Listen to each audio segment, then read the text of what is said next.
Uni's Meta here with Andrew and Boomer. We would like to talk about the Madolche deck, Alexander Thomas, top 32, big deal at Nats, and we're kind of questioning the build, not necessarily or talk about why it did well, things we like, things we don't like. As speaking from his play style, he said he does not want to make combos, he does not want to combo off. He wants to play a very, very, very slow grind game. He also said he went into a lot of game threes just to get kind of right into the build. 1 pudding cess, 3 madriline, 3 hoot cake, 2 mess and gelatos, 1 mifu. That's a whopping 10 Madolche monsters. For me, that doesn't really qualify as a Madolche deck, and he even said if he didn't like pudding cess, he wouldn't even play the card. So if he said if you're gonna net deck it, don't even play pudding cess. It's just a card he likes. This is what he said in his deck that won regionals that played. Dear God, Guardian Yados, don't ever play Guardian Yados. Thank God he took that out. Because that card made my face hurt. The card is amazing if you draw it first turn. If you open with it, yeah. Then again, any deck could run it if you open it first turn. And he had secrets, rarity stacking. He main decked Thunder King, which in a sense can hurt you, not necessarily. I wouldn't say in his build it's as painful. He went up to 3 hoot cake and he played 6 hand traps. Obviously the 6 hand traps really beat dragons. This, in my opinion, is not a Madolche deck. It is an anti-meta deck that happened to play Madolche monsters. It's like a Madolche engine almost. Because Tiramisu is a really good card. That's it. It's like, hey, we have this really good boss monster, so let's play some cards that can help make it. Like, the 1 Mewtwo is what really got me, and it's not pronounced Mewfully, it's pronounced Mewtwo. Please, Alexander, if you ever find this video, it is not pronounced Mewfully. And this is not pronounced Meta-Ion, it's Meteon. I respect his playstyle, I just don't get the deck. Yeah, I mean, the deck plays alright. I also, 1 Chateau also really hurts. The ability to, say, have a Madolche on field, normal summon Mess and Gelato or something, and then play a Chateau over your Chateau so you have targets for your queen, it really helps. I don't fully understand. I understand the main deck Imperial Iron Wall. He says he gets a lot of crap about main decking Scrap Iron Scarecrow. I will never give you crap about main decking a card you like. I sideboard Snowman Eaters, Andrew side decks Morphing Jar number 2. Because Morphing Jar number 2 is the best side deck card in the history of side decking. Snowman Eater is a card I love. I don't understand the Marmalade. It's okay. He says because of 2500 defense. Another thing is,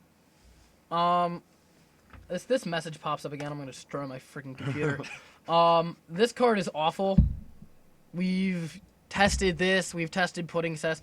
We've tested everything under the sun. And it's bad. I know Dark Bribe is great in back row heavy decks.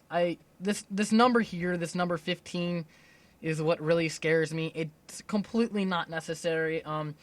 One thing I don't mind is this right here, the 2 Lance, 1 MST. I play 2 MST, 1 Lance, and then the sideboarded heavy. I also am the same way with that. I think Droll Lockbird is an extremely overrated card. There are better ways to beat Prophecy than Droll Lockbird, but that's just my opinion. I find it funny on the Meteon. Meteon's a great card. It really is. It's good against Evil Swarms. I just like Snowman Eater because I like Snowman Eater. It's a card I really like. Another thing I don't like, extremely back row heavy deck, no Solemn Warning. Anybody else, I just don't get it. I don't weird. get why we... It's a good tack. It's a really good card. It's an amazing card. If you're playing back row, like any type of back row, like for me, the first trap I start with, if I'm not playing 1 trap, which is obviously going to be Treacherous or Breakthrough Skill. If you're playing like low trap count, it's going to be Treacherous or Breakthrough Skill or Compulse. If I was going to play background list, I would definitely main Fiendish. I'm surprised you didn't main that. Yeah. The Compulses do work. Compulse this format, Compulses do work just like Definitely. heavy, or just like Fiendish Chain. Compulse is an insanely good card. I really wish I would have saw Fiendish Chain instead of Torrential and Mirror Force. These two could easily be Fiendish Chains. Better for the meta. Going back to the Solemn Warning, I don't speak for Alexander, obviously, but I do feel like if he had not played the Scrap Iron Scarecrow, it would have been replaced with the Warning. He said in all of his decks or whatever that he will always, always, always play Scrap Iron Scarecrow. It's just a card he likes. Yes, he gets a lot of crap for it. I won't give you crap for the card. I'm not giving him crap. I'm just saying. It's a good card. It does what it's supposed to do in this deck. That's saying, because the way he sets up his Queen play is very, very slow. He forces his opponent to put cards on board, and then he flips the Scarecrow, puts it back down. No one's playing MST, so they're not getting rid of it. It's not bad. Yeah, the one thing I'm concerned about, though, with Scrap Iron Scarecrow is the fact that it does block only one attack per turn. Now, if you are setting up for a Queen play, wouldn't it make more sense to run a Threatening Roar? I agree with you. I believe Threatening Roar is a 110% better card than Scrap Iron Scarecrow. But again, it's just a card that he likes. Yeah, I think, Damn it, Boomer, what's that card we play? Is that one... Swift Scarecrow. That's a great card. Swift Scarecrow is better than Scrap Iron Scarecrow, in my opinion. I think he should have taken a I disagree for the sole fact that it has to be a direct attack. So if you're setting up for a Queen play, Swift Iron Scarecrow can't save you from that. Honestly, for me, I would take out a Valor and Maxi for either 2 Threatening Roars or 2 Swift Scarecrows. The fact that he's already running 15 traps. And I don't understand how he has no MSTs in his sideboard. He has the one Heavy Storm. I don't understand where his out to Royal Decree really is, other than making a Queen play, which is already going really, really slowly because of how his deck is built with one Mewtwo. I don't get it. I don't get it. The one Mewtwo is like saying, hey, every single play in your deck is going to start with this card, pretty much. I don't get one Mewtwo anyway. This I think card the card is absolutely or this broken. card, I wouldn't call it broken. I would call it fair. Just, if it's important to your plays, because this is your number, in my opinion, is the greatest, like your best opening play is Mewtwo, Mess, and Gelato. Cool. Now, here's what I was getting at though. With the one Mewtwo, it makes running Pudding Sis even more inconsistent. Because this is one of your main ways. This and this are your ways to get out your Pudding Sis, to actually utilize Pudding Sis. Yeah, she can pop a card, but what else beyond that? I used to side Pudding Sis a long time ago, and that was my out to Royal Decree. That was my out to Macrocosmos. Yeah, when Macro was a thing, Pudding Sis was great, but Macrocosmos isn't really a card anymore in terms of... No, instead it's exactly the opposite. Everybody's siding Imperial Iron Wolf. Yeah, everyone's fine. Another thing I don't care for in his extra deck is Utopia Ray. They're not necessary. I don't understand Utopia anymore. It's an old card. It's not the fact that it's old, it's the fact that it's not good anymore. I don't like Acid Golem and I don't like Soul Silver Mountain. I get both of these cards. I really do. I play Acid Golem for 5 days a beater, and I never got scared. I never needed to use the effect where I had to burn myself for 2,000. Fairy King is fine. Play it if you want. Don't play it if you want. It makes sense. I find Fairy King to be a good card in this deck. I do too. It's a good card. I play it. It's good. He was right about it. It gets over Ophion. It gets over the dragons. It gets over Big Eye and Draco Sack if Dracoside don't have the tokens. And is there anything that you would your options other than this? For me, it's the Blade Armor Excal. Yeah. I mean, I actually took. Well, I guess it wasn't legal at the time, but I took out the Excal for King Arthur. Yeah, King Arthur was not legal for this. It wasn't so legal, we're not but even yeah, talk, the Blade Armor, the Excal. I think the reason behind it is there's 2 of these.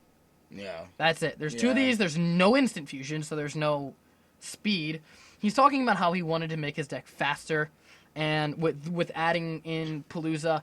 But then he main decks Thunder King and slows the crap out of his deck. What I found kind of weird... It truly is an anti-meta deck. It's really is. It's not a Madolche deck. It's Madolche? Question mark?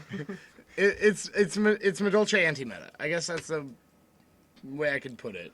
I think what I was most surprised about was the fact that Palooza was his last option to put in this deck. Yeah, it's such a good card. He wasn't playing it at the regional. I watched his regional build.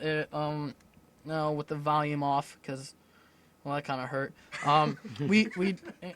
For Alexander, you're a great player.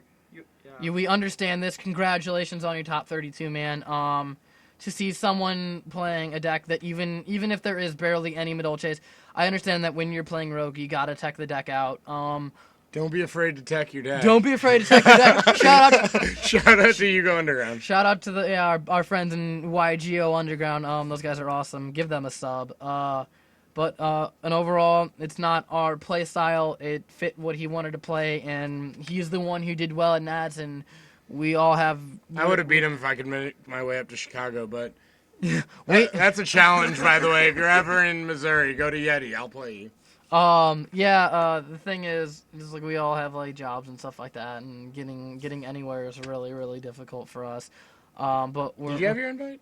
I did not. I went to 2 regionals and then had to go home because of some really stupid crap. And one of them was like, "Hey, I'm doing pretty decent, but I have to leave." At least you weren't like me and undefeated through round 6, and in round 7 you're so sick you pass out on your table. Yeah, That was me. That was me. If anybody remembers that guy who just passed out during a match, that was me. And then I got 34th at the other regional that I went to with playing plants last format.